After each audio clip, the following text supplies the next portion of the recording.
August 1960. Bernalillo County, New Mexico. A hospital on the east side of Albuquerque, 3 blocks from the Rio Grande, on a street of mixed buildings that runs between the river and the railroad tracks. The hospital is called Presbyterian. It has been serving Albuquerque since 1908. In the waiting room outside the second-floor surgical suite, on a Tuesday morning in August, a man named Pete Serrano sits in a plastic chair with his hat in his hands. He has been sitting there since 6:15 in the morning. It is now 9:40. His son is 8 years old. His son is in surgery. The surgery will cost more than Pete earns in a year. The hospital administrator has already asked about payment arrangements, twice, once before the surgery and once after, standing in the corridor outside the surgical suite with a clipboard and a form and an expression that was not unkind but was not anything else either. Pete Serrano has no arrangements to make. Here is the story. Pete Serrano is 34 years old. He is a ranch hand on the Corrales operation north of Albuquerque, a beef and alfalfa spread that runs along the west side of the Rio Grande on the Sandoval County line. He has worked there since 1953, 7 years, the same operation, the same foreman, the same bunkhouse at the north end of the property where he has lived alone since his wife Maria left in 1957 and took their daughter Elena to her mother's house in Socorro.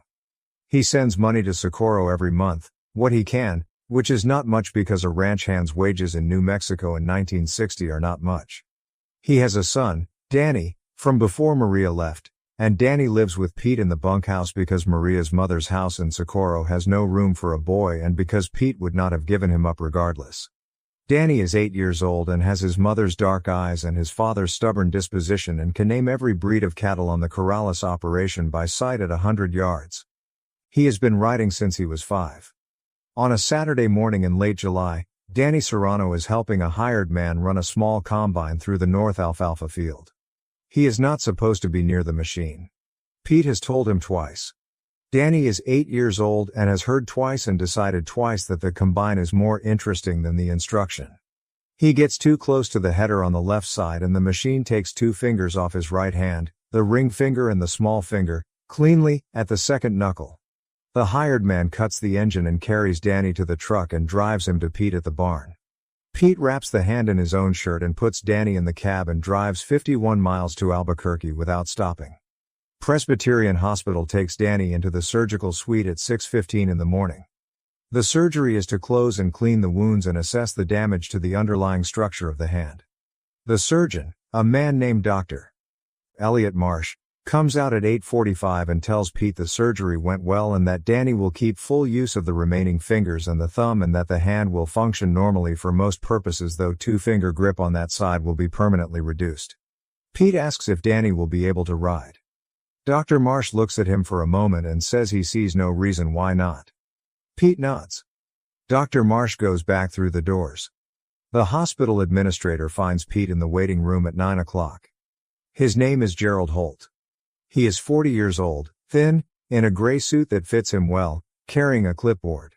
He sits down in the plastic chair beside Pete and tells him that the surgical fees, the anesthesia, the operating room, and the 2-night recovery stay will come to approximately $640. He says approximately because the final billing will depend on the recovery. He says the hospital has a payment arrangement program and that Pete can apply for it and that the minimum monthly payment under the program is $30. Gerald Holt is not a cruel man. He has had this conversation many times and he has learned to have it without making it worse than it already is. He hands Pete the application form on the clipboard. Pete looks at it, he takes it. Gerald Holt says he is sorry about the boy and goes back down the corridor. Pete sits in the plastic chair with the application form on his knee. $640. His monthly wage is $185. From which he sends $40 to Socorro and keeps $145 for himself and Danny. The bunkhouse costs him nothing, which is why he can send the $40. $30 a month toward the hospital bill means $115 left for everything else, which is possible but only just, and only if nothing else goes wrong, and something always goes wrong. He looks at the form. He has a pencil in his shirt pocket. He does not take it out. A picture was being made that week in the Rio Grande Valley south of Albuquerque. It was using the River Bosque and the sandhills east of the river for location work, wide landscape shots, The kind that could not be made on a studio lot. The principal had finished his scenes on Monday and was staying one additional night in Albuquerque before driving north to Santa Fe and then on toward Utah where the next location was waiting. He was in his early 50s, a large man, broad-shouldered, in canvas work clothes and a tan Stetson, and he had been in Albuquerque 4 days and had eaten at 3 different diners and walked the Old Town Plaza twice in the evenings because he liked to walk in unfamiliar cities when he had the time. On Tuesday morning he drove himself to Presbyterian Hospital to visit a camera operator from the picture who had broken 2 ribs in a fall from a camera platform on Friday and had been admitted for observation. His name was Walt Greer and he was from Burbank and he had a wife and 3 children and he had worked on 4 pictures with the man who was now driving across Albuquerque to visit him. He parked in the hospital lot at 9:15. He went in through the main entrance and asked at the desk for Walt Greer's room. The desk attendant told him 3rd floor, room 14. He took the stairs. On the 2nd floor landing he pushed through the stairwell door and turned toward the elevator and past the waiting room outside the surgical suite. Through the open waiting room door he saw a man sitting alone in a plastic chair, hat in his hands, a form on his knee, a pencil in his shirt pocket that he had not taken out. The man was looking at the floor. He stopped in the doorway. He looked at the man for a moment. Then he went in and sat down in the plastic chair beside him. Pete Serrano looked up. He registered the face and then looked away because a man sitting in a hospital waiting room after his son's surgery does not have a great deal of attention left over for anything outside that room.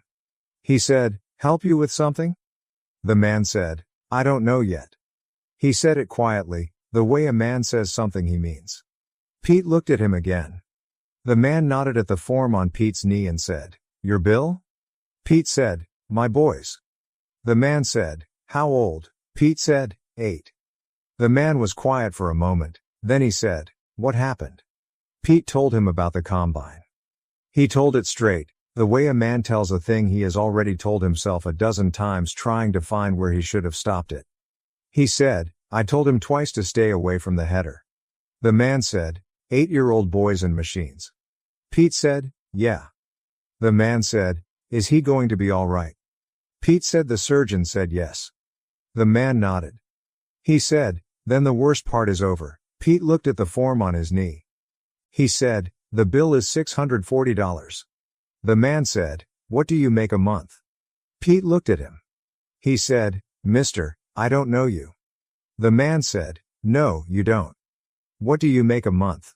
Pete said, $185. The man said nothing for a moment. Then he said, "And you've got the boy?" Pete said, "Just him." The man said, "And you send money south?" Pete looked at him. He said, "How do you know that?" The man said, "Your accent is north. The way you said just him means there's someone else somewhere." Pete was quiet. He said, "Socorro." The man nodded once. "Where are you watching from? Drop your state in the comments. I want to see how far this story reaches." The man stood up. He said, "Stay here." Pete watched him walk out of the waiting room and down the corridor toward the nurse's station. Pete could not see what happened at the nurse's station from where he sat. After about 4 minutes the man came back and sat down again. He said, "Gerald Holt is going to come back down here in a few minutes with a receipt. The receipt will say paid in full." Pete looked at him. He said, "What did you do?" The man said, "I paid the bill." Pete said, "Mister, I don't take charity." The man said, "Your boy had surgery this morning and the surgeon says he's going to ride again. That's not a day for pride." Pete said, "I will pay you back every dollar." The man said, "I know you will." He took a small notebook from his shirt pocket and wrote an address on a blank page and tore it out and held it toward Pete.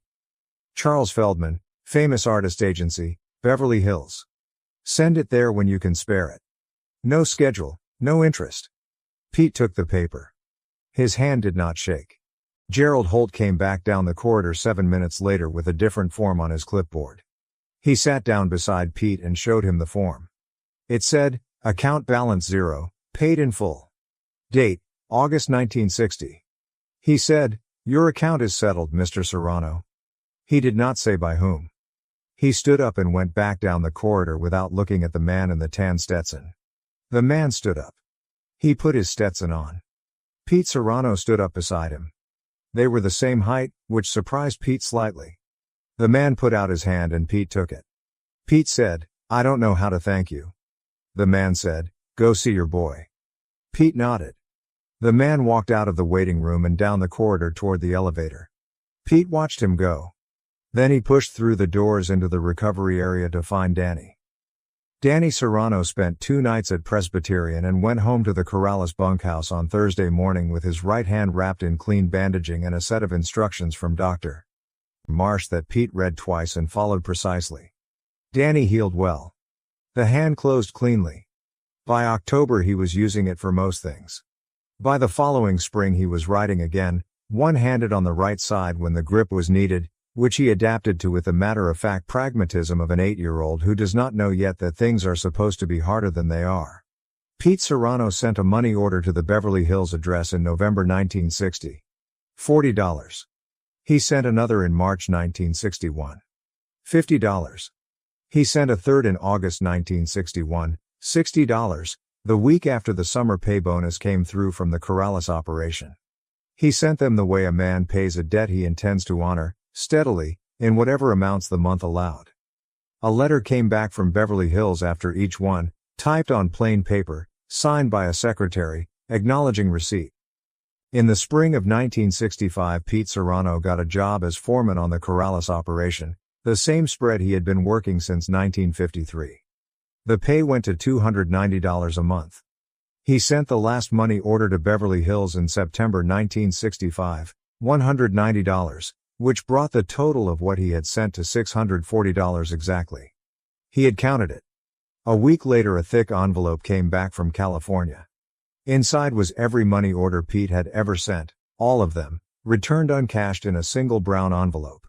The letter with them was 4 sentences. It said the debt was paid the morning Danny walked out of Presbyterian Hospital on his own 2 feet. It said Pete had raised a good boy under hard circumstances and that counted for more than any bill. It said to keep the money and use it for Danny. It was signed with 2 initials only, no name. Pete Serrano kept the letter in the drawer beside his bed for the rest of his life. Danny Serrano grew up on the Corrales operation and went to New Mexico State University on a partial scholarship in 1970, studying agricultural management, the first person in the Serrano family to attend college. He graduated in 1974. He came back to New Mexico and worked ranch management for 20 years and eventually bought a small operation of his own in Torrance County in 1991.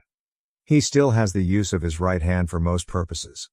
The 2-finger grip on that side is reduced, as Dr. Marsh said it would be. It has never stopped him from doing anything he wanted to do. Pete Serrano died in 1998 in Albuquerque at the age of 72. He had worked the Corrales operation as foreman for 33 years. He retired in 1988 and lived in a small house in the North Valley 10 minutes from the ranch, close enough to drive out twice a week and look at the operation the way a man looks at something that was his life's work and is still standing. He was not a man who talked much about himself or his circumstances, and almost no one who knew him in those last years knew anything about a Tuesday morning in August 1960 or a plastic chair in a hospital waiting room or a piece of notebook paper with a Beverly Hills address written in pencil. Danny found the letter in the drawer beside the bed when he was going through his father's things. He read it twice. He already knew most of the story. His father had told him when he was 16, sitting on the tailgate of the truck in the Corrales yard after a long day, the way Pete told most things that mattered, starting at the beginning and going to the end without going back. Danny had asked who the man was. Pete had said, "You know who it was?" Danny said, "I think I do." Pete said, "Then you know." The letter is in Danny's desk now, in the Torrance County ranch house, in the same envelope it came back in from Beverly Hills in 1965. The money orders are with it, uncashed, paper clipped together. 60 years old now, soft at the edges. On the outside of the envelope, in Pete Serrano's handwriting, paid in full, August 1960, Presbyterian Hospital, Albuquerque. A man stopped on the second floor. If this story reached you, do me a favor. Pass it on. Share it with a veteran in your life. Hit that subscribe button if you haven't yet. There are more Duke stories coming.